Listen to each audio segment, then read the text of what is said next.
yang berhasil masuk tim running hore hore. Ladies and gentlemen,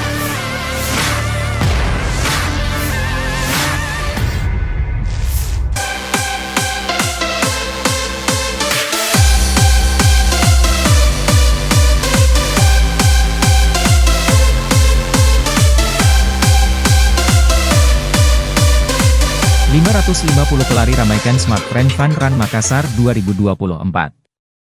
Sekitar 550 pelari ikut meramaikan Smart Friend Fun Run Makassar 2024, Minggu, 26 Mei 2024. Fun Run ini mengambil titik start dan finish di Galeri Smart Friend Jalan Urip Sumoharjo, Sindrijala, Kecamatan Panakukang, Makassar. Para peserta berlari dengan jarak 5 km, menyusuri Jalan AP Petarani dan Jalan Urip Suhomarjo. Acara ini merupakan rangkaian Smart Friend Fun Run 2024 yang akan dilaksanakan di Senayan, Jakarta pada Juli 2024. Regional Head Smart Friend Sulawesi Hartwig menjelaskan, rangkaian Smart Friend Fun Run akan digelar di 4 kota, dan Makassar salah satunya. Para peserta Smart Friend Fun Run Makassar 2024 diikuti peserta dari berbagai daerah di Sulsel. Seperti misalnya dari Makassar, Parepare, Goa, hingga Sidrap. Smart Friend Fun Run Makassar 2024 juga diisi dengan zumba, hiburan panggung, zona permainan, hingga pameran UMKM. Smart Friend juga membagikan berbagai door prize, seperti sepeda listrik, TV, hingga smartwatch. Dalam event ini, Smart Friend juga turut mengenalkan kampanye kuota super hemat Smart Friend. Pelanggan cukup mengeluarkan uang Rp100.000 untuk mendapatkan 100 GB, sehingga per GB-nya hanya Rp1.000 saja.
Download Tribun X sekarang, menghadirkan lokal menjadi Indonesia.